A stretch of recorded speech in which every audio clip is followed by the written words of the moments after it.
It's Veterans Day, and so I thought it'd be a good time to take a listen to a story from an actual veteran. This is Dakota Meyer. He is a Marine Corps veteran, and he was in one of the deadliest fights in Afghanistan called Ganjgal. And so let's first take a look at Joe Rogan's reaction to the clip that we're going to watch. That podcast that you did with Jocko, when I was listening to it, it changed my whole day. It changed like how I was going to look at my day. I was, instead of like looking at my day like, oh, it's a normal day, I was thinking, God damn, I'm lucky. Yeah. God damn, I'm lucky. And God damn, imagine experiencing what you, and how old were you at the time? I was 21. 21 years old. Yeah. And experiencing what you experienced in that insane firefight, being locked down. And I mean, how many guys did you wind up engaging with? I don't know. I don't know. I mean, everyone that I got an opportunity with, right? And it just, it was just it was so chaotic. I mean, I think about it all the time, obviously. It's something I could have never experienced. I mean, I trained for war every single day when I was in the Marine Corps. I mean, it was what my job was, and I still could have never imagined that day the way it was or anything to turn out. I could have never pictured it. I could have never. And I think every day it goes by, I think there's a reckoning of it, right? The way that I seen it that day is not the way I see it today. And I think that comes with, just sharpening and just your body, you change and you see different things in perspective. But yeah, I mean, that day, I mean, it still is just, it's just, there's so many lessons that come from that day that I look at people complaining about stuff here in America, and it's like, I seen in one day the best of humans, the worst of humans, and nobody thought they were wrong. So that day, he's talking about the battle of Ganjgal that happened, and he was on. There's a guy named Jocko Willink. If you don't know who he is, I hope I'm saying his name right. He is a former Navy SEAL, but he also is very eloquent and has a podcast. And so he has guys who have served on. And so his episode with Dakota Meyer is like 3 hours and 40 minutes. It's really long. We're going to look at... So he's like the Joe Rogan for military people. Kind of. So, but he wrote a book about the... this guy, Dakota? Yeah, Dakota Meyer wrote a book about the fight in Ganjgal. And so that's what the podcast is going to go over. So we're going to... When they say the deadliest, how many people was that? I think 16 people total died. Okay, so we're going to go over this clip first. This is the situation. And so what happened was Dakota is part of a team that was supposed to go, an embedded training team that was supposed to go and train the Afghans and advise them. And the day before they were supposed to go in, he got pulled off the team because he had a lot of disagreements with the mission planning. Oh. And so the clip that we're going to go into right now this is the day of, and this is the morning of. His team's already in there, and they're basically begging the radio for help. And they got stuck? They're stuck cornered. And they're cornered, and there's fire coming in. And so this is the scene we're going to watch now is going to describe the situation. And the reason why he's not there is because he got pulled off the day before for disagreeing with the mission planning. Going back to the book, Fox 3-1, Lieutenant Johnson finally came up on the radio. We're pinned down in a house, receiving accurate fire from the next house. We have to get out of here.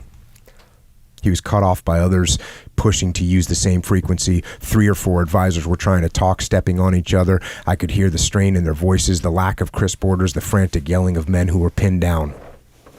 After a few minutes, Fox 3-2 Staff Sergeant Kennefic tried to pass his location on the grid to Fabio. I can't shoot back, Aaron said, because I'm pinned down. They're shooting at me from the house. It's so close. Grid. 3-2, this is 3-3 Radio Staff Sergeant Kennefic. Repeat your grid. Repeat your grid. Or you radioed to Kennefic. Repeat your grid. Repeat your grid. So he's trying to get the grid because he doesn't know where they are. Yeah. And no one does. And so if he can at least get the grid, he can map it out and find them. He faded as he was trying to tell you his grid.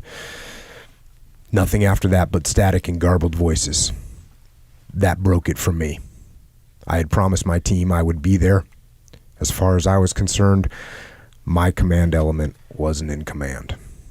How long do you do nothing while your friends are fighting for their lives? Fox 7, this is 3-3. Sitting here is stupid. We're going in. Rod and I were on the net with Valdez. There was no dispute among us. It was about 0600 time to move. I was the vehicle commander, so the fault lay with me for disobeying orders if I arrived in the valley and discovered that the command group had the situation under control. I knew there was a good chance I'd be sent back to the States in disgrace. When I shouted to Askars to follow us, they looked confused. Up on the north outpost, Valdez grabbed a senior Afghan sergeant. The sergeant radioed to the Afghan drivers clustered around our truck, urging them in Pashto to follow me. Okay, so there's a lot of like military talk, but basically Dakota Meyer was already on thin ice with like his command, and so he's disobeying a direct order by going in, but he's listening to his team, and he's like, how long do you just sit by and like let them, and let nothing happen? So he says he's the vehicle commander, so the fault lays on him. So he's telling his driver to drive, and the guy Rod, his driver, he was on board the day before, like he knew the situation. So it's basically these two guys, but he's the vehicle commander, and if he's the fault lays with him, and he can get sent back. And so they said the word Askars. Askars are their allies in this fight, and then I think Dushman is the enemy. So let's see. I want to first take a look at this. Oops. Where is it? So this is Ganjgal, and this is the access road, and Dakota's somewhere along here. His team's all the way up here, and so what this is right here is like a river basin, but then they go up into this valley. And so the entire time that Dakota has to go into find his team, he's going uphill. And so the enemy they're firing from all of these locations, and they're firing down at them. So they have already the strategic advantage as well as advantage in numbers. And so it's just it. And so Dakota, Sorry, a stupid Star Wars thing pops up in my head. And so Higher ground. a stupid, That is a not a stupid, but so Dakota goes in multiple times, but we're gonna by himself? Or no, he's with his just team. trying But he's pulling back people because like there's so many hurt people. He has to make multiple trips. So so the he clip finds their spot and he just has to help each one out No. He finds other Askars, like other Afghanistan Afghani along the way. Yeah. So the clip we're gonna start at is his final entrance where there's just no turning back. And so he's by himself? No, he's with Rod, his driver, In and one he has truck. hot sef, and some And Askars. a lot of ammo. Yeah, he's in a truck and he's in the gun. He's in like the gun seat, like with the 50 cal. So this is the battle of. Do you know how many people they're trying to? Yeah, it's his enemies? team. Oh, I don't know if they No, know how that many they have enemies, to but engage just listen to it. It gets crazy. We were getting to a place where we couldn't turn around and couldn't dodge and weave as the RPG smoke trails came at us.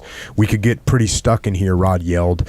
The truck had very little traction and absolutely no cover. Then I guess we'll die with them, I yelled back. What else could I say? We weren't going back. Rod shifted into low gear and we bounced forward. Only Rod's skill at the wheel was preventing me from being hit again and again. Bullets make different sounds when they pass by you. The cracks of bullets breaking the sound barrier mean they're high, maybe 5 or 10 feet over your head. The bullets that snap close by your ears are the real killers. A few, losing power and slowing down, made a low buzzing sound. Strange though it may seem, I wasn't scared or angry. I was beyond that. I didn't think I was going to die. I knew I was dead. There wasn't anything I could do about it. I wasn't a thinking human being. I had gone elsewhere. I wasn't firing the machine gun. I was the machine gun. Rod wasn't driving the truck. Rod was the truck. I had melded with my weapon. I was no more human than a 5-foot machine gun I was embracing. We were locked together, metal and flesh. Without that 50 cal, I would have quivered like the Askars, helpless in the storm. But with that weapon, I felt transported. I had something to do until the blackness came. Yeah, I kept, like the bullets were hitting inside the turret. They had elevation on us. And so they were hitting inside the turret. That's like hitting right behind him. Man, you could hear them coming by. And I remember sitting there, you know, because if you get down, I mean, you know, your instinct is to duck down the turret, but you do that, they'll overrun you. I mean, they were running at the truck, so but Yeah, you that means down. once the gunner stops shooting, the truck will get overrun because all of those people, it's just so many people that they're driving through. They're full sprint, and you're never going to come back up. You know what I mean? And I just kept waiting for a bullet. I just knew it was just going to hit me in the face. I just kept waiting for a bullet to hit me, lights out. Like I just, there was no doubt in my mind that I was going to die.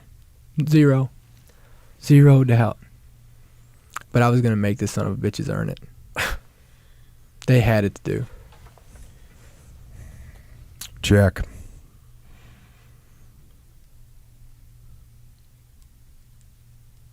I wasn't paying attention to the Afghan soldiers. Rod and I planned to keep driving east until we were obliterated or we found my team.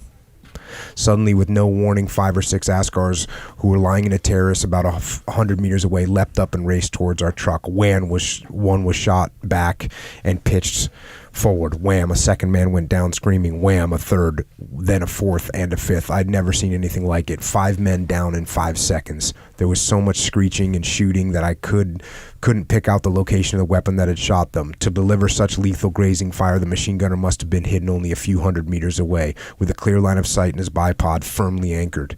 Yet whoever shot those men didn't raise his gun sights and stitch me. I knew he was looking at me, but I couldn't see him. There was nothing I could do. He let me live.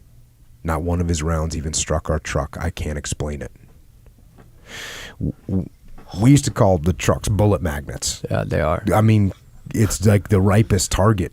And you're the turret gunner. You're like the icing on the cake. You're the cherry on the icing on the cake. Cherry to knock Even at a golf course, the guy driving the truck to like get all the golf balls, that's like everyone's trying to hit him. So it's like an instinct to like hit like the biggest target out there. Cage. Yeah.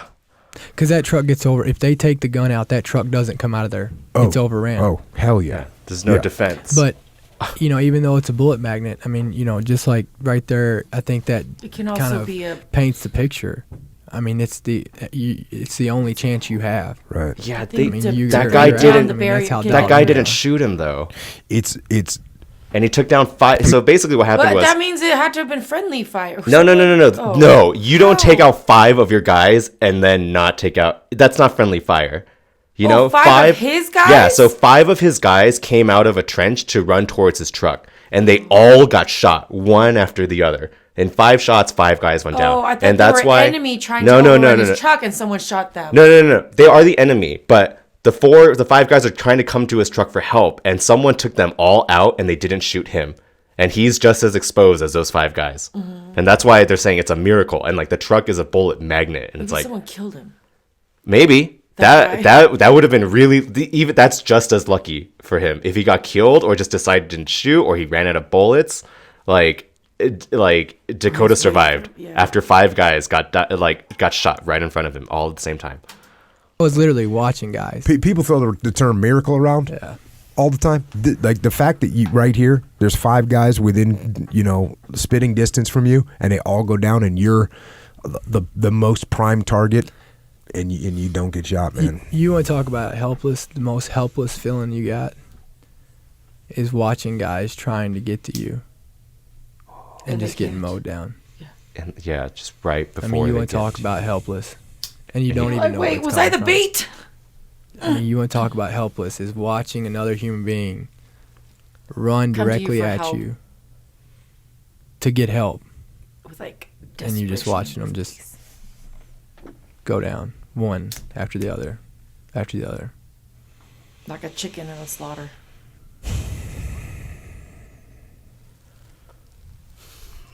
Can't even imagine it, dude. Yeah, it's just it's. They were good that day. You get this call from Valdez. They're coming at you. I can see them closing from both sides. They're swarming you. Yeah. In front of our truck, I saw a few guys sprinting across the wash from left to right, heads low. I don't think they saw us coming up behind them, or if they heard the truck engine over the din of the gunfire. They scurried too quickly for me to get off a burst. Glancing to my right, I looked smack into the eyes of 5 or 6 men in dirty man dresses crouched alongside a drainage ditch not 10 meters away. When I gaped at them, they ducked down like they were playing hide and seek. It took me a few seconds to realize that they were spreading out to seal off the open end of the Horseshoe Valley, zip-locking the frozen Ascars inside a fire sack. Rod and I had blundered into their rear. Like a So they were about to surround everybody. So that's what they were doing. There was a trench, and they were closing it.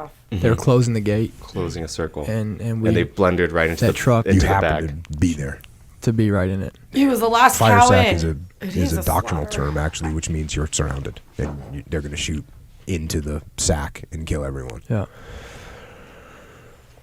It's war. We were bouncing over the rocks no faster than a man can run when a bearded doucheman clutching an AK leapt out of a ditch and sprinted after us like a man trying to catch a bus. My gun almost wouldn't swivel low enough to shoot him. The barrel was tilted down as far as it could go. I fired into his chest and he went down like he'd hit a glass wall. A bullet doesn't blow a man back like in the movies. Either he stumbles or he falls dead. This man fell dead. Rod was yelling at me. Maybe I was hypnotized for a second by the death. There was a guy trying to open the right door. I couldn't depress the 50 cal that low. I can't get him, I yelled. The gun won't go down low enough. Lower it. It takes the brain 12 thousandths of a second to react to danger. My mind was a complete blank. I had fired so many thousands of rounds that I didn't think what I was doing.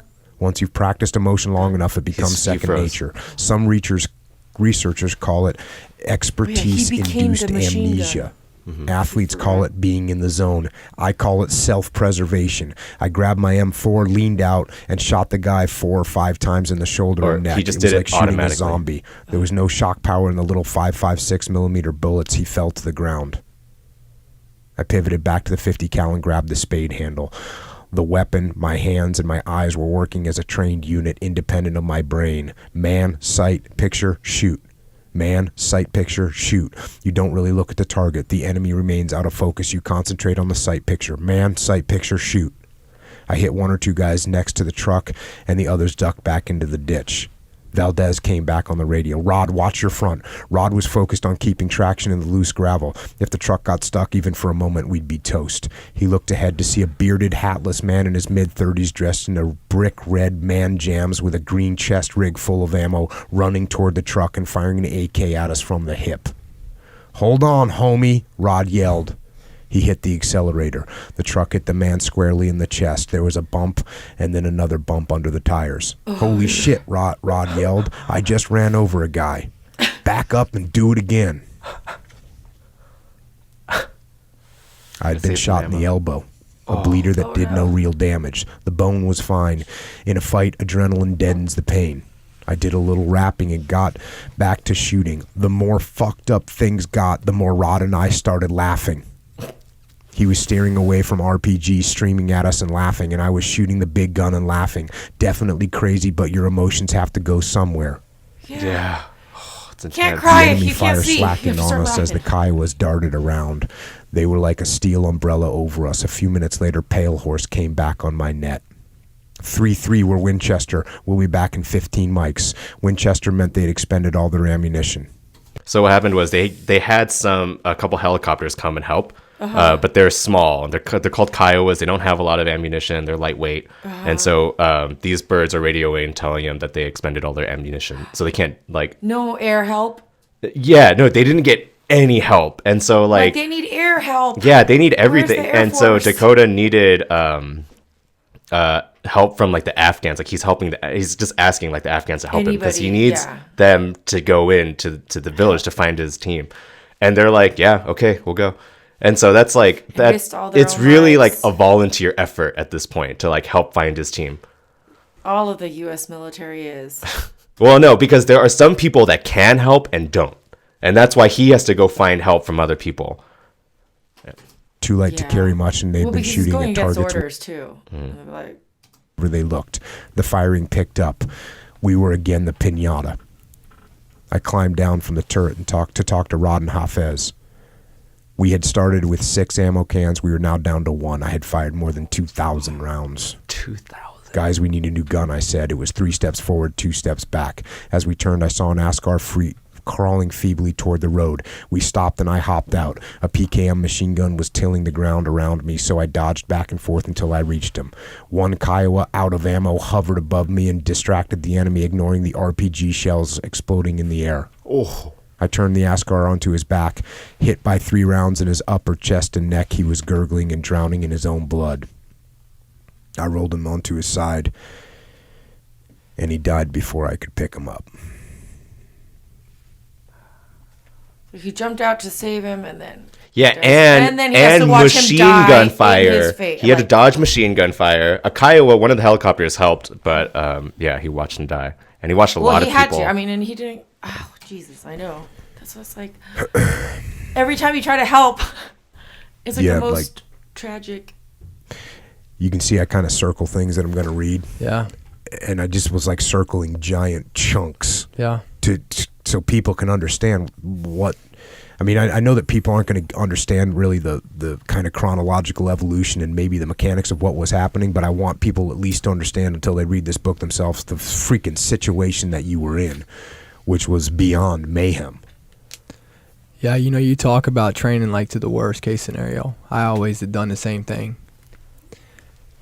And this was worse than any worst case scenario that I could have ever dreamed up of ever being in. It was the worst of any situation. I could have never sit here and you said, give me the worst thing you could just come up with, and I could have never done it. I could have never done it. It's just like. And he trained for it. I mean, I just felt like everybody was dying. Like, Well, maybe that's why he would. I mean, there were bodies everywhere. You couldn't turn around and look and there not be a body somewhere. It's like his worst nightmare, but real. I mean, but you couldn't even dream of it. It just happened. Because they're like, that doesn't happen pretty much anymore. Figured you were going to be joining them soon enough. No, I did. I mean, there was no doubt. There was no doubt in my mind I wasn't making it out of there. Like, this ain't no movie. And I walked in that day, Ryan. and this just shows you how ignorant I was. Like, when you talk about your buddy who was kind of like puffed the chest up, right? That was me. Mm-hmm. I literally, I'm going to tell you, I'm going to just tell you how ignorant I was. I walked in that day, and there was not a situation that I was ever going to see that I couldn't get us out of. There wasn't one. There wasn't one.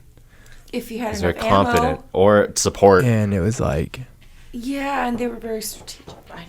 That was just it was like God showing me just how small it was. Oh. Humility. I don't want to blame that on God. Let's blame that on humans. You got to take, these Afghan soldiers, they were my buddies. And part of the problem was... How long into deployment was this? Supposed to have been 9 months. He's talking about the Askars. When did this happen compared to when you got there? We got there in July, August, September. Yeah, so this is like two or three months into deployment. Yeah, and part of the problem was we had just done the NATO transition, and they were using weapon systems that they weren't used to. That shoot a smaller round. Yeah. So what happens? Yeah, they're switching over to a different set of weapons. I don't know. I think they were maybe using AKs, like Soviet weapons, before, and now they're transitioning over to NATO weapons, which are all U.S. Not U.S., but just completely different. And they're not familiar with how these guns work. A lot. And they shoot a smaller round. That's what they're laughing about. They're not as powerful as the AK. Used to these weapons. They weren't even used to M4s. Mm-hmm. And M4s are so much more fickle. M16s. M16s are even more so than an M4. M16s are so much more fickle than an AK. They must have been cursing them damn M16s. Oh, they were. They were. Oh yeah. They they would have something go wrong and they would just drop the magazine. That means something would go wrong with the gun and they would just drop all the bullets. Yeah, it would just. So you're wasting ammo. There could be there could be like 10. Yeah, if you have the ammo to fight the. But when your equipment's not working and the gun's not shooting, you don't have any options. You just got to drop the mag and put another one in because you don't have time to figure it out. Yeah, life and death. Yeah. So there was like I'm telling you, if you say everything we had just so we just hit Ramadan, so none of them were drinking water. None of them were eating. We had just, I mean, you look at every factor to this, it was the perfect storm. We had just transitioned. This is the first or second mission that we had ever went on with all NATO weapons. I mean, you look at all these factors, and it was perfect. Mm-hmm. Had you ever worked with the QRF before? Have you ever done an op with them? Not that one. I was used to the ones, up near where we were at. But you hadn't done no interoperability with those guys before? No, and they got shut down. So after the talk learned that it was Marines, they got shut down. All support stopped. All right, so what that means, so they're asking for help from the talk, right? You have the radio in for support, right? Because they have to go, scrounge out the Air Force or whatever. So the talk is like, is it Army or Marines? And they're like, who cares? It's like, there are troops, right? They're U.S. troops. And the talk would just not let it go. And finally, they're like, they're Marines. And then that's what they mean. When he says they learned that they were Marines, all support stopped. All support stopped. Even Jocko, he's just... He shouldn't have said it. Just, they're U.S. troops. Yeah. Get them out. They're U.S. soldiers. Right. Bullshit politics, even in sometimes our I got military. nothing to say, and that's one of them. I can't even comprehend that. Yeah. It's like All right, fun we're and going games back when it's to a the book. football We game. turned but left when out it's of the- actual war and people are dying. Wash onto the narrow track back to the casualty collection point. I looked around for Major Williams. He was sitting off to one side, wounded and in shock. There were 4 or 5 vehicles and at least 20 Askars milling around. These were our Afghans. We had come down from Monty together. I glanced hopefully from group to group. Hafez was asking if they'd seen Lieutenant Johnson. They say Lieutenant is back in Ganjgal, Hafez said. The team didn't make it out. Shit. Somewhere farther up the wash, my team was fighting to stay alive. I'd promised to get them and Rod, and I had the only gun truck willing to and able to go in. I climbed down from the turret and ran over to the Askar. He'd taken a bullet in the thigh and he was slowly bleeding out. I kept a stack of tourniquets in my med pack and knew how to apply them. I wrapped the tourniquet around his thigh. In my frustration, I twisted it extra tight and he screamed. Hafez, tell him to shut up, I said. Hurting is better than dying. If you're a grunt, you'll come face to face with horrendous gore. You have to steel yourself to seeing mangled bodies and smelling blood. Doctors and nurses cope with screaming and suffering every day.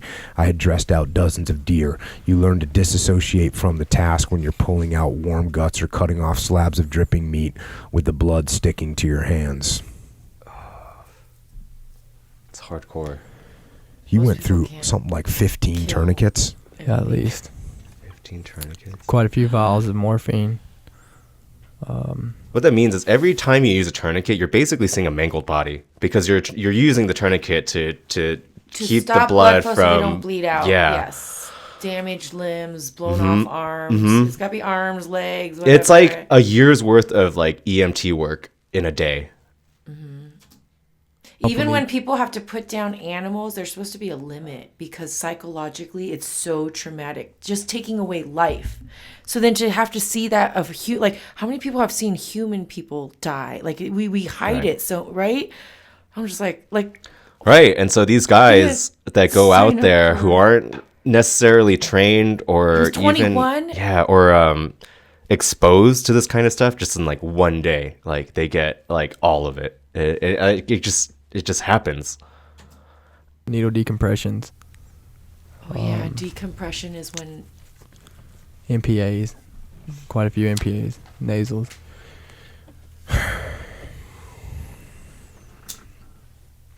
The Kiowas had rearmed and come back on station, directing us the toward little another helicopters. wounded. Like it or not, we had been pressed into ambulance business. The Kiowa, commanded by Chief Warrant Officer Yasserian Solano, a good name for a guy in a crazy war, had been a Marine grunt before becoming an Army pilot. His bird was easy to talk to, and he directed me where to go, sometimes hovering so low I could just about reach up and touch his skids. He was covering my rear area when I got out of the truck.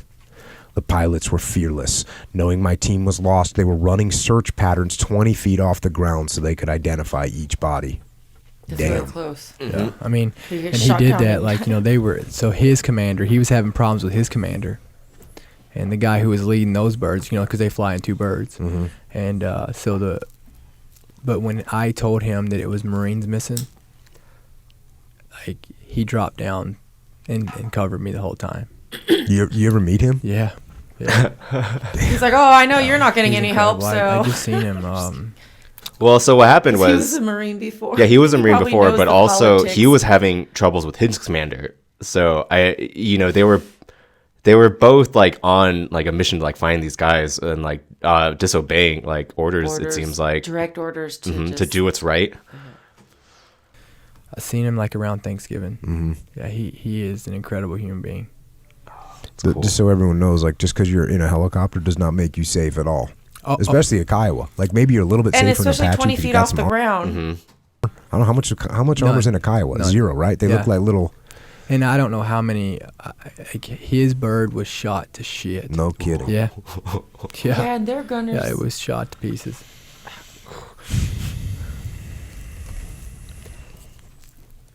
I climbed up a terrace wall and followed the contours of the field around a corner to find a body lying face down. On the man's hands were green gloves with the fingers cut. I knew before I even rolled him over that it was Daud Ali, my closest Afghan friend.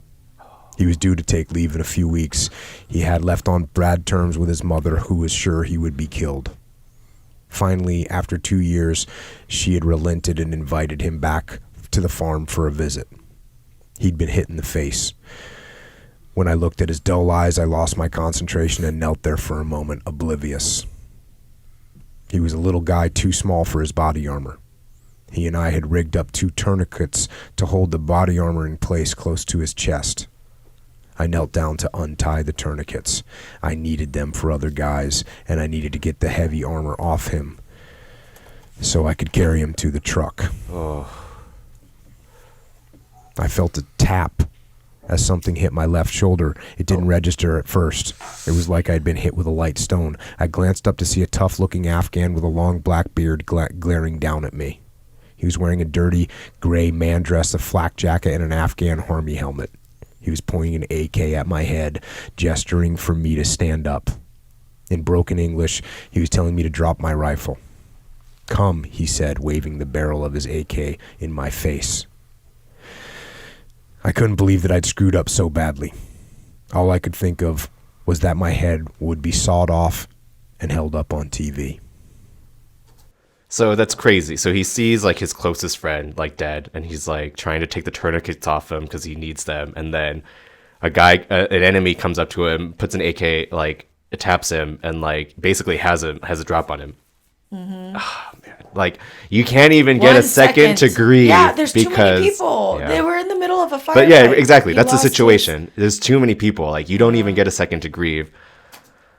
No way. I'd die right where I was right now.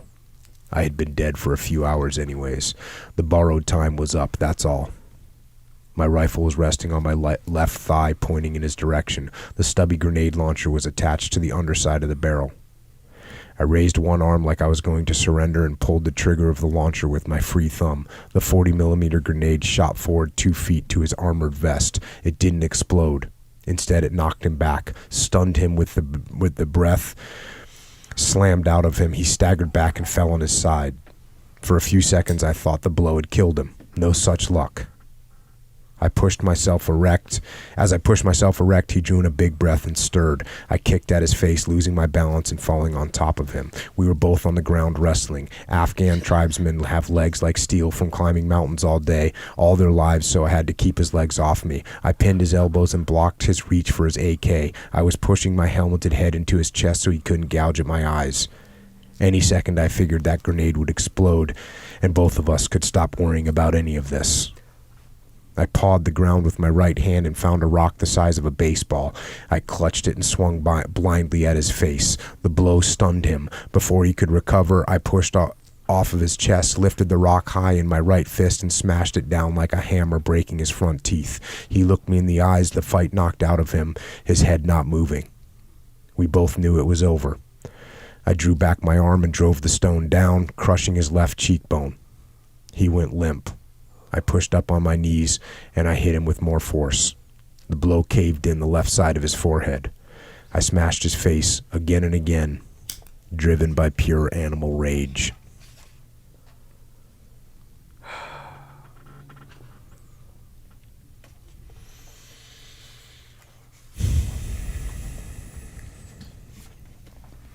The image just burned in his That's head. close combat, obviously, when you're killing another human being with a rock.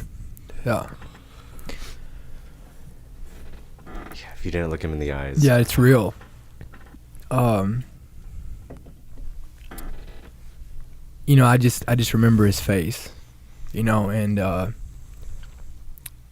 mean, look, let me just state this up front. First off, I feel no remorse at all. It was gonna be him or you. Yeah. I think it You was or at, him. it was at that point to where And he it probably killed your humanized friend. it. Does that make sense? Like it humanized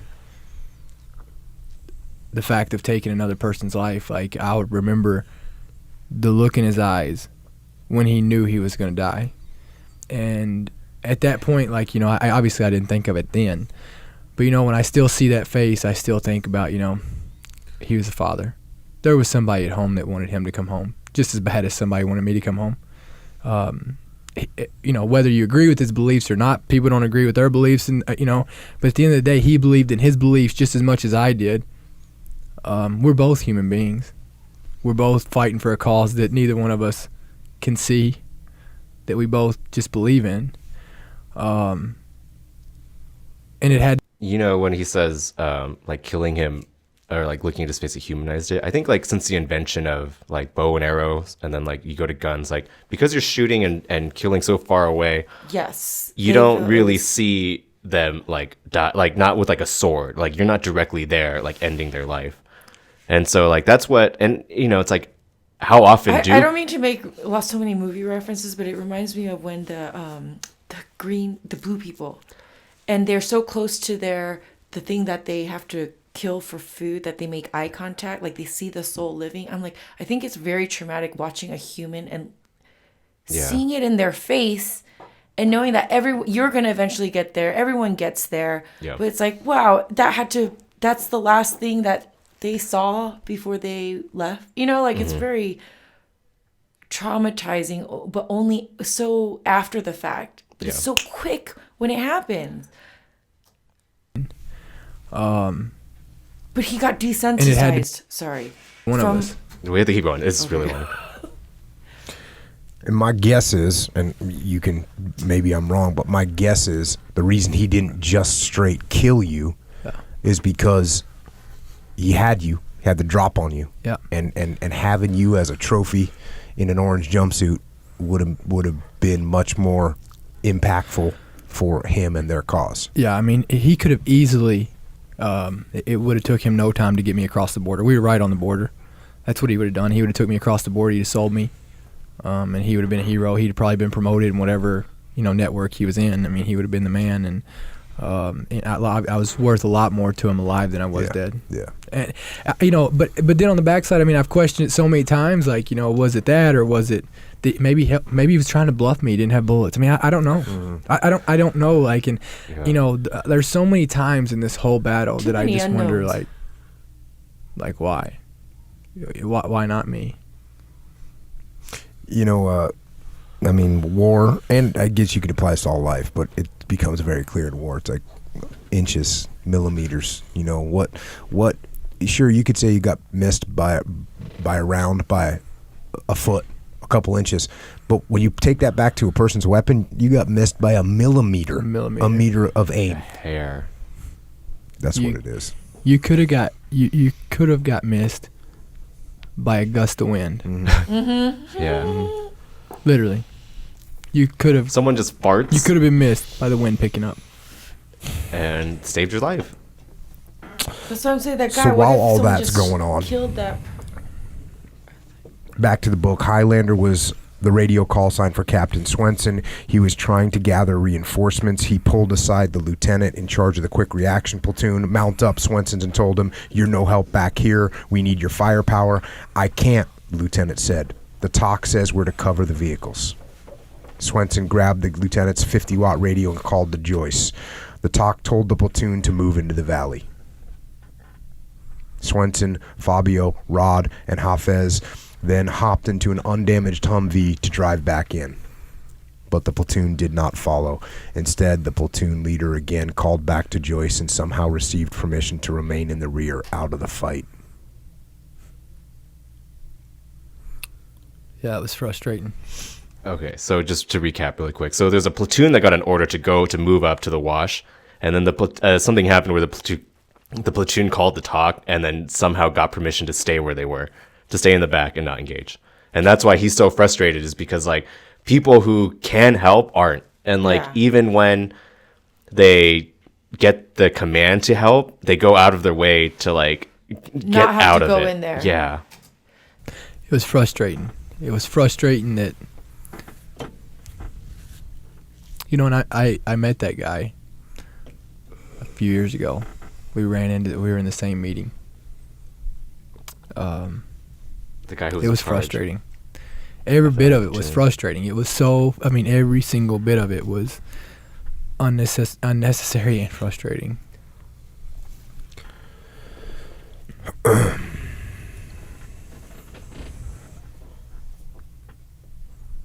Back to the book. I started the day with 14 or 16 tourniquets. I used them all. I put 4 on one guy who'd lost his left arm and his left leg below the knee. He survived. One Askar shot in the neck sounded like he was slurping through a straw. There was nothing I could do except listen to him strangled to death. At one point, 2 F-15s roared low through the valley, opening their afterburners to create a hell of a lion's roar. The pilots wouldn't drop any bombs.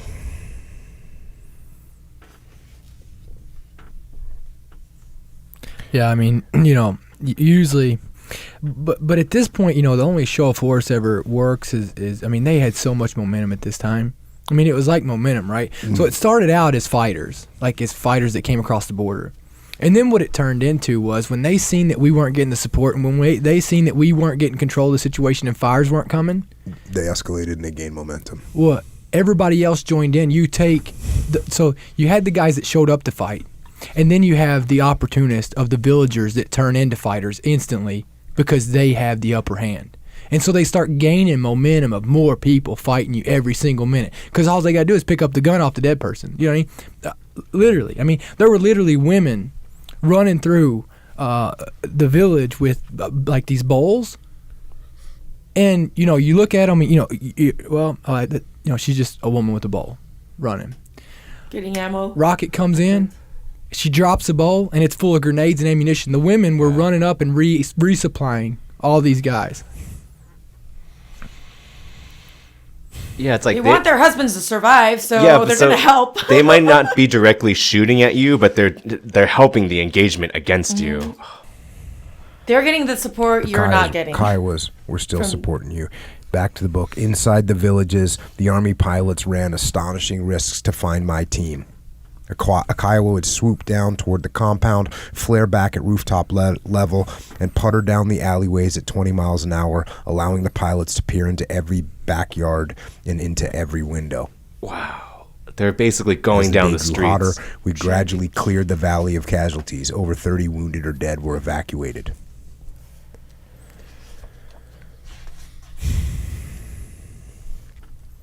We watched as Solano, the lead pilot, brought his Kiowa down to a few feet above a trench and hovered there. Highlander, we spotted 5 bodies. I'd heard all I needed. I jumped out the door and sprinted across the field to the right, opening some distance before Swenson yelled at me. I ignored him, knowing he'd be right behind me. A PKM shifted to me when I was halfway across the terrace. I hopped over a terrace wall and fell into a deep, well-constructed trench. I landed next to Gunny Johnson, and my heart stopped. He was lying on his back with his arms outspread, his eyes open, but never to see anything again on this earth. A few feet further on, I came across the body of an Afghan interpreter who had traveled with our team. I felt sick to my stomach. I knew what I would see next. Lieutenant Johnson lay on his back with his eyes closed.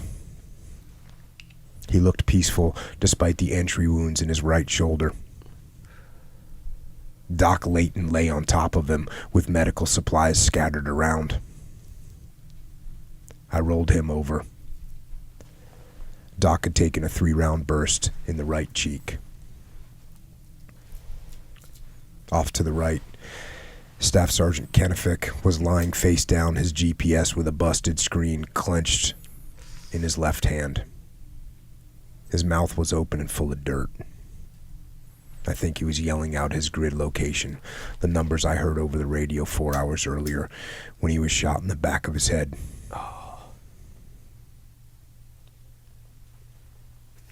The team was wiped out. Their bodies were stiff and cold. Most of their gear was gone, weapons, helmets, radios. The 240 machine gun was missing, but Lieutenant Johnson's pack was filled with Link ammo. No one had fired the gun I was supposed to be carrying.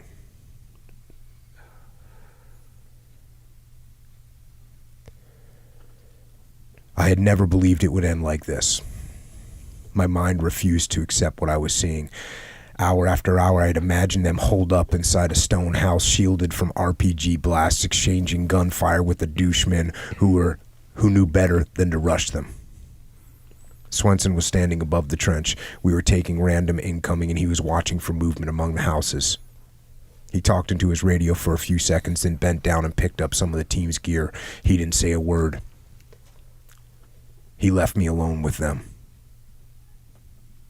I hoisted the staff sergeant over my right shoulder. He was heavy and I fell once. He landed on top of me. I got up and carried him to an Afghan truck, carefully tucking him into the open bed. I stood there for a minute, suddenly beat. As I turned away from the truck, Hafez put his hand on my shoulder. The Askars say you carried out their dead. Now they want to help you. 5 or 6 of us returned to the trench while the damn PKM kept shooting at us. I carried Gunny Johnson back. The Askars took Lieutenant Johnson and Doc Layton. Swenson lugged back the rest of the equipment. After 6 hours, it was over, and I felt empty as a balloon without air. Hafez took me aside. "They've gone to a better place," he said. "Don't cry. The Askars will take it as weakness." No way I was going to cry, but at that moment I didn't feel like killing anyone either. I wasn't angry or bitter, just deflated and exhausted, as though I had run a marathon and couldn't remember why I wanted to do it. I was too damn tired to stand. Still taking fire, we left the valley in a convoy of about 4 trucks. Rod stopped near the casualty collection point where we talked with Captain Kaplan and Corporal Norman, who had walked down from their observation posts. Staff Sergeants Valdez and Miller radioed that they were coming down from their perch too. Everyone was accounted for. We had shuttled in and out of the valley 5, 6, or 7 times that morning, depending on which one of us you asked. It was all a fog. No senior American officer or pursuit force had come forward from Camp Joyce. Captain Swenson said he would try to wrap things up. Hafez and I climbed into the back of an Afghan truck carrying my dead brothers. I held Staff Sergeant Kennefic with my left hand, and Lieutenant Johnson rested on my right arm. As we bounced down the track, we passed villagers returning to Ganjgal. Some started to laugh, pointing at my dead friends. I reached for my rifle. "Don't," Hafez said, holding my arm. "Not worth it." When we arrived back at Camp Joyce, I walked into the battalion aid station to get body bags. Major Williams rushed up and clutched at my body armor. "Tell me they're not all dead, not all of them." "They're all dead," I said, removing his hand. I walked outside, where my friend Sergeant Charles Bocus was waiting. Bocus said, "I'll give you a hand." We walked back to the bodies. Sergeant Major Jimmy Carbello, the top enlisted man at Joyce, hastened up and put his hands firmly on my shoulders, trying to steer me away. "You don't have to do this, devil dog. My guys will make sure it's done right." That wasn't how to end it. If I had died, I'd want Lieutenant Johnson and Staff Sergeant Kennefick to put me in the bag. "I'll finish it," I said. Bocus and I carried the bodies back next to the freezers, take off their battle gear, and dig through their pockets, marking items for shipment to their families. I take a chevron from Staff Sergeant Kennefick and attach it to my dog tags. Funny, we had started out not liking each other 1,000 years ago.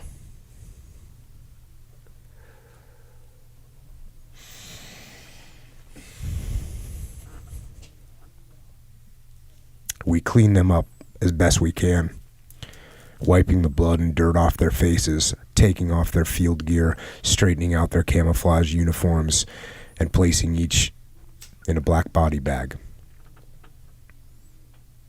We mark the name at the head, drape an American flag over each bag, bow our heads in prayer,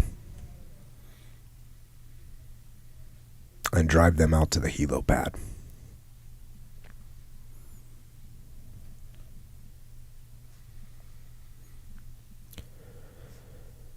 Ganjgal was one of the deadliest small arms battles of the Afghanistan war.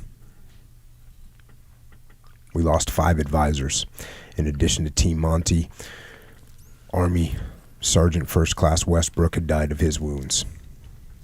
8 Askars were killed and 13 seriously wounded by rifle, machine gun, and RPG fire.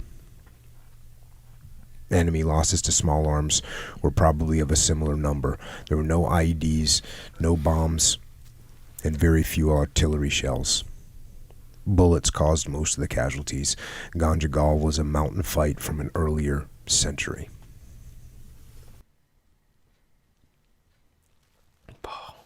Yeah, I guess that's why it's so deadly. And it's so intense, like what like our troops go through. And it's like, no matter what you think about war, whether you agree with it or not, you know, like the people who join the military, like they're doing a job, you know, and it's like they don't really, they might not even know or agree with the reasons why they're out there, but like it's they a were job. sold something. Right? Have you No, not but seen the recruitment stuff? No, but they it's like like recruit heavily. For they're there this to stuff. do a job, and like part of Yes. the collateral of the job, or you know the you know the things that you can face in the job can be really traumatic because like you because know of it's what the job fully entails. no because of also like the historic context of what you're getting involved with, and our government Yeah. is involved with you know a lot lot of things. Anyways, you know our troops are people, and that's what I really liked, or that's what really showed me about like this particular podcast was just like the things like this guy was 21. He's my age, so we're the same age. He was also engaged and And I was married. like, have you seen a dead person? No. Besides at a funeral or anything. Yeah, have you no, ever seen someone die in front of Yeah. you know, the light go out in front of Exactly. Or Like, majority even of people have never seen that. have I Even if they're a ever healthcare worker, been not like in a life or death situation where it was me or the other guy, and it's like Yeah. we're fighting for our lives, and like I have to like In beat our his dreams, head maybe, in like- with a rock. Like, anyways, yeah, our troops are people, and like Veterans Day isn't like a day to celebrate like war or whatever. I think it's a chance to really maybe like empathize with people who have gone through really traumatic things.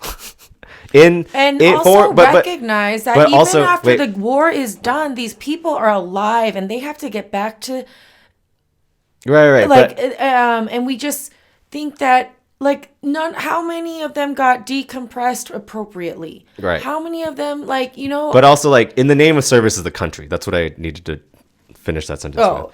Like, they're doing it to serve our country. Like, whether, you know, Yes. they agree with it or not, whether you agree with it or not, that's... But if we're living here and we're enjoying the fruits of this Yeah, country, and we don't have to and kill we're- people, and like, face to we face. definitely don't have to fight those wars because our voluntary, you know, Sure. is like, you know, that's awesome. But And that's yeah, what- we need to take care of our vets. Yeah. No, yeah, All yeah. of our vets need to be taken care of because they are like invaluable. Absolutely. They're That's what Joe Rogan meant when he said, like, he listened to this podcast and the whole thing is like 3 hours and 40 minutes long. And like, we just really scratched like the surface of the battle. It's all worth listening to. But he said like, he felt so lucky.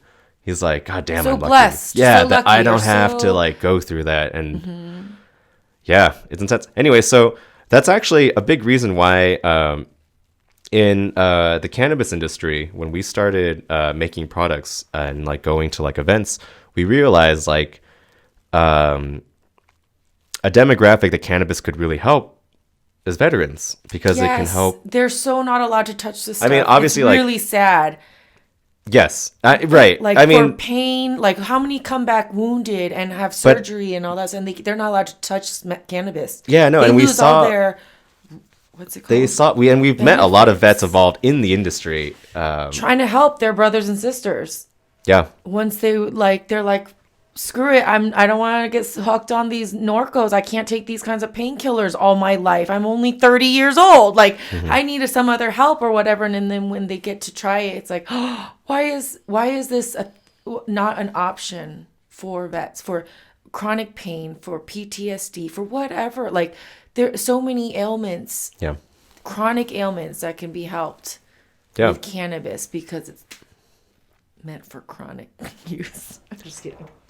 Yeah, no, it's true. It's Like, are you condoning drugs? I'm like, I'm not condoning Norcos and OxyContin and Xanax and like all those other things those will kill you. But you know, apparently this shit's more dangerous. all right. Well, Thank you, vets, yes, for thank you, allowing vets, me to for talk crap on my own government and still be safe. Okay, well, I'm not gonna plug anything, so we'll just end this episode here. If you liked it, Not leave our a merch. yeah. It's not that kind of episode. All right, we hope. How you, about these guys?